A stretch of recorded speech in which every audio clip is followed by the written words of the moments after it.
में इस समय जोरों शोरों से दिवाली की तैयारियां की जा रही। कोई कह रहा है कि मैं इस तरह के पटाखे जलाऊंगा, कोई कह रहा है मैं इस तरह की फुलझड़ियां जलाऊंगा। लेकिन कुछ देशों में ऐसी भी दिवाली मनाई जा रही है जो सिर्फ हमारे लिए दुख अत्याचार लेकर आता है।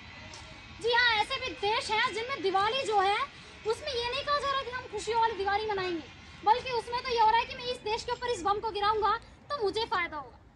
हम बात करें तो पहले ये दिवाली मन रही थी रशिया और यूक्रेन के बीच में, अब ये दिवाली मन रही है इजराइल और हमास के बीच में। आखिर ये लड़ाई जो थी ये कहाँ से शुरू होती है?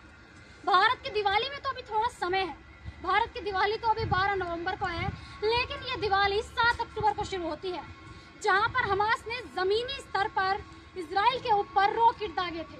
सेना के साथ युद्ध लड़ा गया और ये लड़ाई वहीं से शुरू हो गई। आखिर हमास कौन है?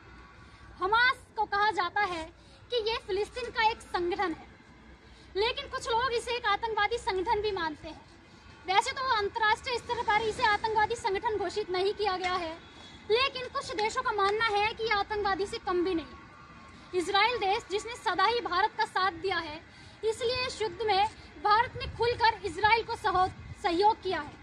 लेकिन अगर हमास की बात करें तो हमास को खुलकर मुस्लिम समुदायों का सहयोग मिल रहा है, वही अंतर्राष्ट्रीय स्तर पर इजराइल को सहयोग किया जा रहा है। लेकिन अगर हम इन सभी देशों के युद्ध को अलग कर दें तो हमारा विषय कोई धर्म, कोई देश नहीं है, बल्कि हमारा विषय है मानवता।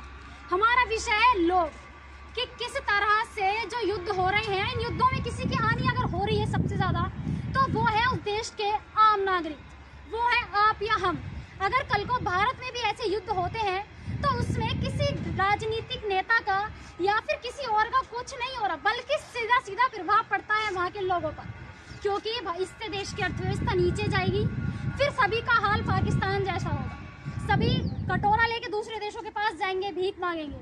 तो हमें जो विषय है इनके बारे में हमें सोचने की आवश्यकता है, ताकि आने वाले समय में तीसरे विश्व युद्ध की संभावना ना बन सके।